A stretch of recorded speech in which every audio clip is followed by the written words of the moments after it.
Well, tell me about the ID theft. I really wanted to ask you about that.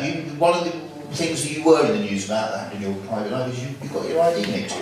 I was always paranoid about tax, because we everyone got paid in cash in there, in those days, doing clubs and stuff. I always used to pay it in.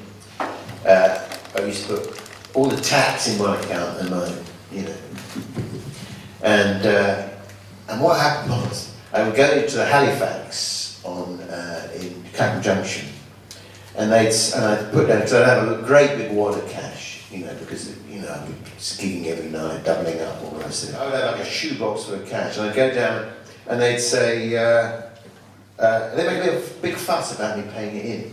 I just want to pay it in. They said, well, we've got a lot of trouble with drug dealers. Where'd you get this money from? And I thought, well, I'm not trying to take it out, I'm trying to pay it in. Do you want the money or not? And I got fed up with it. I just got fed up with it. So I thought, I'm going to change banks. So I got this, got another one lined up. And so I went in, right, to the manager of the Halifax in Clapham Junction. And I said, I'm closing it down. He said, it's just a shame. He says, we like you, and is there anything we can do? I said, well, let's just get on with it. It's painful for me too. I never wanted it to end this way. It's something you've done. It's me. I know it's me. So he goes, well, come in the office and we'll close your account now. So we'll transfer the money to the other new account. So he goes in. He goes white. He goes white. All the colour drains from his face. He said, the balance is naught. And I said, but all this money, and it was a hell of a lot. And he said, what should I do? And I said, 5 minutes earlier he's saying, oh, we don't want to lose you, we've lost all your money. This was already earmarked for tax, it wasn't really my money anyway. So I said, well, you better put it back, hadn't you? So it's just like, he just transfers it, it's money, I don't know, it wasn't. And that was that, pretty much. They just reinstated it because they're insured, I don't know how it works. So they never caught the guy? No, hang on, so it was the early days of fraud, that ID fraud thing. And none of the banks would prosecute people who they caught, or would investigate it, because they didn't want the bad publicity. They wanted people to think the money was safe. So anyway, the Halifax decided to look into it. About a year later, I get this phone call from the police saying, we've got a good see you soon. We've got someone in custody. And there was a girl that worked at the Halifax who apparently been pressurised by some, I don't know, gang lord. And this copper comes round. He says, and he's sitting in the kitchen. And I said, how do you know?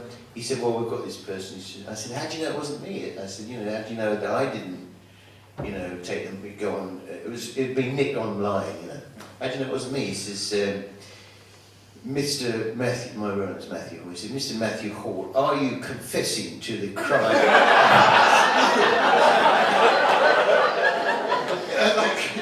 It was scary. I mean, I've never had much dealings with the police. But it's always sort of a bit scary, isn't it? You think, oh, maybe it was me. Maybe. Anyway, she was convicted. It was a funny thing that, and actually the worst aspect of it, so the whole thing had been painless, there wasn't like something really lost.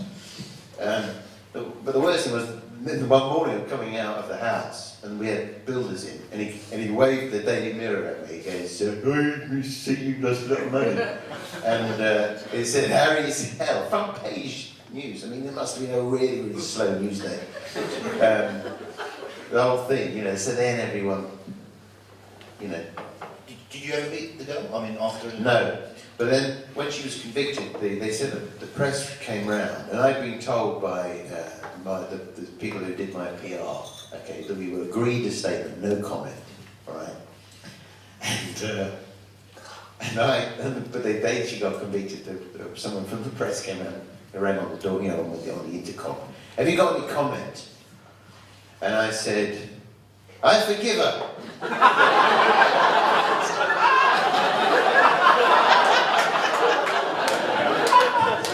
And they printed it.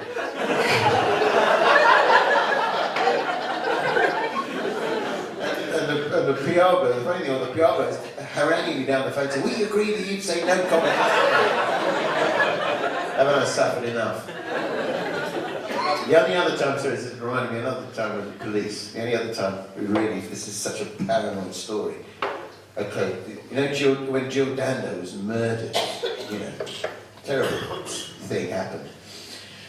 And I came out of the house, the next day I came out of the house, right, when I used to drive this old A30, 1954 A30, and the windscreen was shattered. There was a small circular hole in it, which to me looked like a bullet hole.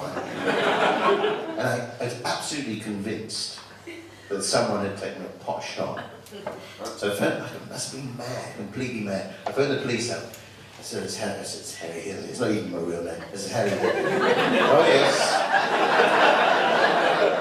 I said, just, you know, reporting that someone's fired a bullet in my car. And he's like sighing, you can hear him sighing. Well, we're very busy, sir. You know, we'll try and get around to you. And I said, it's just, you know, with the Jill Dando case, you know. I actually said that. There's like some assassin who's got a list. Top of the list is the Jill Dando. Second on the list, Harry Hill. I can't believe it. I'm telling you, I can't believe it. He comes round, right, knocks on the door, he says, I better look at the car. He said, first of all, that's not a bullet hole. He said, it's a stone. Someone has thrown a stone at your car. Could it be linked to the Dando case?